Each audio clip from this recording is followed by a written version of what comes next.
Hello everyone, आपका स्वागत है हमारी इस चैनल पर। आज की वीडियो में मैं आपको बिजनेस स्टडीज़ का चैप्टर 12 कराने जा रही हूँ। इससे पहले मैंने आपको चैप्टर 11 बताया था, मल्टीनेशनल कंपनी के फीचर्स, इसकी एडवांटेजेस और इसकी डिसएडवांटेजेस। आज कर रहे हैं चैप्टर 12। ये आपका क्लास 11th का है HBSC बोर्ड के अकॉर्डिंग। मैंने आपको बताया है कि मैं आपके सारे चैप्टर जिनमें से मुझे इंपॉर्टेंट क्वेश्चन लगेंगे 11th क्लास में, तो मैं वो आपको सारे क्वेश्चन कराऊंगी। जो चैप्टर मुझे इंपॉर्टेंट नहीं लगेगा वो मैं आपको नहीं कराऊंगी। तो आज चैप्टर 12 है, इसमें से आपका एक 100% क्वेश्चन आएगा। तो बात करते हैं, चैप्टर का नाम क्या है? बिजनेस सर्विसेज मतलब बैंकिंग, कि बैंकिंग क्या होता है। तो सबसे पहले मैं आपको इसका मीनिंग कराऊंगी कि इसका मीनिंग क्या होता है, बिजनेस सर्विसेज का मीनिंग क्या होता है। व्यावसायिक सेवाओं का अभिप्राय उन सेवाओं से है जो व्यवसाय को सफलतापूर्वक चलाने में सहायक होती है।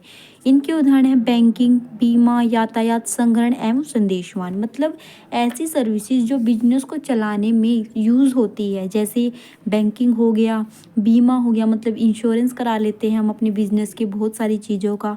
यातायात, ट्रांसपोर्ट हो गया। संग्रहण मतलब वेयर हाउसिंग हो गया, कम्युनिकेशन हो गया। ये बहुत सारी ऐसी चीज़ें हैं जो हमारे बिजनेस को चलाने में मदद करती है। उनको हम क्या कहते हैं? बिजनेस सर्विसेज कहते हैं। इनके अभाव में व्यवसाय की कल्पना नहीं की जा सकती। जब तक ये चीज़ें नहीं होंगी, बैंकिंग नहीं होगा, बीमा नहीं होगा, ट्रांसपोर्ट सिस्टम की फैसिलिटी नहीं होगी, हमारे पास कम्युनिकेशन, बातचीत करने का कोई साधन नहीं होगा, तब हम क्या है, ये है बिजनेस को चलाना क्या हो जाएगा, हम उसकी कल्पना भी नहीं कर सकते, हमारा बिजनेस नहीं चल सकता। जैसे जैसे व्यवसाय का पैमाना बढ़ता जा रहा है वैसे वैसे इनकी आवश्यकता और अधिक बढ़ती जा रही है। मतलब इन सर्विसेज की जो इम्पोर्टेंस है वो ज़्यादा बढ़ती जा रही है। अब बात करते हैं इसकी नेचर की, कि इसका नेचर क्या होता है। इंटेंजिबल होती है ये सारी चीज़ें, जो है हमारे देख नहीं सकते, हम ओनली इनको फील कर सकते हैं। जैसे सेवाओं की वस्तुओं की भांति देखा, छुआ व सूंघा नहीं जा सकता। ये अदृश्य होती है, इन्हें केवल महसूस किया जा सकता है। जैसे बैंक भवन को देखा जा सकता है लेकिन बैंकिंग सेवाओं को नहीं देखा जा सकता। जैसे अगर कोई बैंक है, वो अच्छा काम कर रहा है, तो हम उसके बैंक के कार्य को देख सकते हैं, लेकिन मतलब उसके भवन को देख सकते हैं कि वो भवन कैसा है, वो बैंक कैसा बना हुआ है, उसका स्ट्रक्चर कैसा है। लेकिन जो वो सर्विसेज दे रहा है, हम उस सर्विसेज को देख नहीं सकते, ओनली क्या कर सकते हैं? फील कर सकते हैं। ठीक है। इसके बाद हमारा सेकंड पॉइंट आता है इसमें, असमानता। सेवाओं में समानता का अभाव होता है। जैसे बैंक अधिकारी का व्यवहार एक ग्राहक के प्रति बढ़िया तो दूसरे के प्रति रूखा हो सकता है। तो यह आवश्यक नहीं है कि एक व्यक्ति अथवा एक संस्था द्वारा प्रदान किए जाने वाली सेवाओं में समानता, मतलब ऐसा नहीं है कि सर्विसेज हमेशा समान होगी। किसी व्यक्ति के लिए वो सर्विसेज अच्छी हो सकती है और किसी के लिए बुरी। जैसे कोई बैंक में काम कराने जा रहे हैं हम, तो एक व्यक्ति जैसे उसका रिलेटिव है तो वो उसका काम जल्दी कर देगा, उसके लिए उसकी सेवा अच्छी होगी। लेकिन अगर वो दूसरे व्यक्ति का काम लेट करेगा, रिलेटिव का पहले करेगा, तो वो उसमें क्या हो गई? सर्विसेज में आपकी समानता का अभाव पाया जाता है। मतलब सेम सबके लिए सर्विसेज प्रोवाइड नहीं होती। थर्ड आपका पॉइंट आता है, स्टॉक संभव नहीं है, मतलब नॉन स्टॉकिंग। सेवाओं का स्टॉक नहीं किया जा सकता। उदाहरण के लिए एक ट्रांसपोर्ट कंपनी के पास एक ट्रक है, माना कि 1 जनवरी को कोई काम न होने के कारण ट्रक खाली रहता है। ऐसा संभव नहीं है कि 1 जनवरी को जो सेवा प्रदान कर सकता था उसे स्टॉक कर लिया जाए और 2 जनवरी को ट्रक से दुगना काम लिया जाए। मतलब क्या है, जो सर्विसेज होती है उनको हम इकट्ठा करके नहीं रख सकते। जैसे एग्जाम्पल दिया हुआ है, जैसे कोई ट्रांसपोर्ट है, ट्रांसपोर्ट में मतलब ट्रक है, जैसे ट्रक को 1 जनवरी को सामान लोड करना था, वो 1 जनवरी को सामान लोड नहीं कर पाया, तो हम ऐसा नहीं है कि 2 जनवरी से उसको उसके मतलब ट्रक के ऊपर दुगना सामान हम नहीं रख सकते, क्योंकि ट्रक का स्पेस उतना ही रहेगा। ठीक है, ट्रक में दुगना सामान नहीं रख सकते, हम सिर्फ उतना ही रखेंगे उसमें जितना आएगा। ओके। फोर्थ पॉइंट है आपका नॉन ट्रांसफरेबिलिटी। व्यावसायिक सेवाओं की प्रकृति अहस्तांतरणीय होने की होती है, अर्थात सेवाओं में वस्तु की भांति स्वामित्व का हस्तांतरण नहीं होता। उदाहरण के लिए हम टेलीफोन का संदेशवाहन के माध्यम के रूप में प्रयोग करते हैं। जब हम कॉल करते हैं तो टेलीफोन कंपनी हमें यह सेवा करती है। टेलीफोन सेवा प्रदान करने का काम तो टेलीफोन कंपनी का ही है। एक अन्य उदाहरण के अनुसार एक मरीज डॉक्टर के पास जाता है, वह फीस देकर अपना इलाज कराता है। फीस देकर मरीज सेवा के स्वामित्व को नहीं खरीद सकता, दोबारा बीमार होगा तो डॉक्टर के पास ही आना पड़ेगा। मतलब वो अपनी सर्विसेज को किसी को दे ही नहीं सकता। जैसे डॉक्टर का काम है तो वो डॉक्टर ही करेगा, कोई और व्यक्ति नहीं करेगा। इसी तरह बैंक में मैनेजर का काम है, वो मैनेजर ही करेगा। वो किसी और व्यक्ति को ये नहीं बोल सकता कि आज आप मेरी जगह काम कर लो, आप मेरी जगह मैनेजर बन जाओ। या फिर ये एग्जांपल डॉक्टर का भी दिया हुआ है, जैसे कोई डॉक्टर है, डॉक्टर अपने मरीज का इलाज कर सकता है, फीस ले लेगा उससे।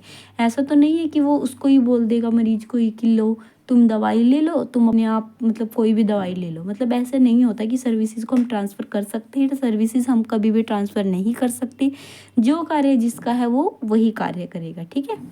उसके बाद कस्टमर पार्टिसिपेशन मतलब ग्राहक भागीदारी। सेवा का लाभ प्राप्त करने के लिए ग्राहक की भागीदारी आवश्यक होती है। उदाहरण के लिए एक ट्रांसपोर्ट कंपनी आपको भ्रमण करवाने के लिए तैयार है, बस ग्राहक को ले जाने के लिए तैयार खड़ी है। यदि ग्राहक चाहता है उसे यह सेवा प्राप्त हो तो उसे बस में सफ़र करना ही पड़ेगा। बिना ग्राहक की भागीदारी के सेवा का लाभ नहीं उठाया जाता। जब तक कस्टमर नहीं चाहता हम उसका बेनिफिट नहीं उठा सकते सेवा का। जैसे अगर कोई बस खड़ी है, बस में अगर वो बैठना चाहता है तो उसको सर्विसेज मिल जाएगी। अगर वो बैठना नहीं चाहता, ग्राहक अपना पार्टिसिपेशन नहीं करता तो उसको वो सर्विसेज नहीं मिलेगी। तो कस्टमर का पार्टिसिपेशन इसमें बहुत ज़रूरी होता है। बात करते हैं 6 पॉइंट की। 6 पॉइंट है आपका समकालीनता, मतलब है सिमिलरिटी। सेवा की एक अहम विशेषता यह होती है कि इसमें उत्पादन व उपभोग दोनों साथ साथ चलते हैं। उदाहरण के लिए यदि हम भंडार गृह में माल रखते हैं तो हमें खाली स्थान उपलब्ध करवाया जाता है। हम माल रखते हैं और उसी समय से किराया आरंभ हो जाता है। इस प्रकार सेवा तुरंत उत्पन्न हुई और तभी उसका उपभोग कर लिया गया। डॉक्टर ऑपरेशन तभी करता है जब मरीज उसकी सेवा लेने के लिए तैयार है। अगर कोई ऑपरेशन कराना चाहता है, मतलब डॉक्टर तभी ऑपरेशन करेगा मरीज का जब वो ऑपरेशन कराना चाहता है। जब तक वो ऑपरेशन नहीं कराना चाहेगा तब तक वो ऑपरेशन नहीं कर सकता, ठीक है। तो इसमें समकालीनता होती है। तो ये आपके 6 पॉइंट थे। इसमें मैंने आपको बताया कि सर्विसेज की विशेषताएं कैसी होती है, इसकी प्रकृति कैसी होती है। अब बात करते हैं कि सर्विसेज किस तरीके की होती है। Types of a business services, बहुत तरीके की आपकी सर्विसेज होती है। इसमें 5 दिए हुए जो आपके इम्पोर्टेंट है। एक होती है आपकी बैंकिंग सर्विस, एक होती है इंश्योरेंस, एक होती है ट्रांसपोर्ट, एक होती है वेयर हाउसिंग और 5th है आपकी कम्युनिकेशन। सबसे पहले बात करते हैं बैंकिंग सर्विसेज की। बैंकिंग सर्विसेज में आपको पता ही है जो बैंक सेवाएं हमें देता है उसको हम बैंकिंग सर्विसेज कहते हैं। जैसे बैंकिंग सेवाओं का अभिप्राय उन सेवाओं से है जो व्यवसाय में किसी न किसी रूप में वित्त प्रदान करने में सहायक होती है। मतलब जो हमें पैसा देती है। अगर हमारे पास पैसा नहीं है तो हम बैंक से ऋण लेते हैं, बैंक से वित्त प्राप्त करते हैं, तभी हमारा बिजनेस क्या है चलता है। तो बैंक हमें क्या करता है, वित्त प्रदान करने में सहायता करता है। जैसे बैंक व्यवसाय का ऋण सुविधा प्रदान करते हैं। व्यवसाय को संपत्ति क्रय करने व दैनिक खर्चों को पूरा करने के लिए ऋण की आवश्यकता होती है। यह आवश्यकता बैंक से ऋण लेकर, मतलब बहुत सारी चीज़ें खरीदने के लिए व्यवसाय में, जैसे संपत्तियों को खरीदने के लिए, अपने दैनिक खर्चों को पूरा करने के लिए क्या किस चीज़ की आवश्यकता होती है, वित्त की। यह आवश्यकता कौन पूरी करता है, बैंक पूरी करता है। यह वित्त आवश्यकता ऋण से पूरी की जाती है। इसके अतिरिक्त ड्राफ्ट सुविधा, लॉकर सुविधा, क्रेडिट कार्ड सुविधा भी बैंक प्रोवाइड करता है, ठीक है। सबसे पहली सर्विसेज कौन सी की आपने, बैंकिंग सर्विसेज। सेकंड है आपकी इंश्योरेंस सर्विसेज।